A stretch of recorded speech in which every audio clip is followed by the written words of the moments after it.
La photo a été prise hier à 12h05 à la cafétéria de l'IUT de Rennes, des étagères désespérément vides.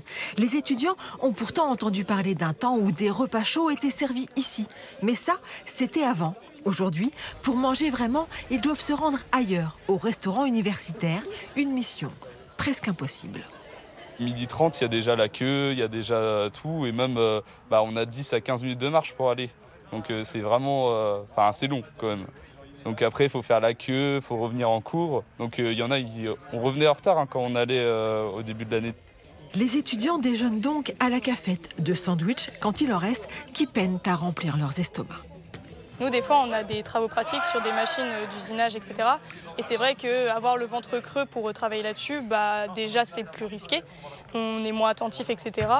Et oui, je pense qu'il y en a beaucoup qui le disent, ils ne sont pas rassasiés d'un sandwich. Le Crous a constaté que les sandwichs étaient en rupture et assure que la production sera réévaluée pour satisfaire la demande. Un étudiant sur 5 ne mange pas à sa faim. Pour les boursiers, les repas à 1 € sont juste vitaux. Des fois, je finis pas le mois, du coup, je suis obligé de redemander de l'argent à ma mère. Elle gagne pas suffisamment d'argent, donc moi déjà, ça m'embête, je lui demander de l'argent quasiment tous les mois. Et elle, des fois, c'est même galère pour elle de finir le mois à cause de ça, quoi. Pour alerter sur leur situation, les étudiants de l'IUT ont donc bloqué leur cafette et organisé un pique-nique. Une manière aussi de rappeler qu'une cafétéria ne sert pas seulement à nourrir les corps. Ça fait mal au cœur, puisqu'on se souvient tous de notre vie d'étudiant, le moment de convivialité que c'était en fait de s'offrir une pause, de manger ensemble, de créer du lien. Et là, il n'y a pas ces moments-là, quoi. On a des étudiants, ils mangent chacun des fois un peu de leur côté, parce qu'il n'y a pas de structure pour les accueillir, quoi.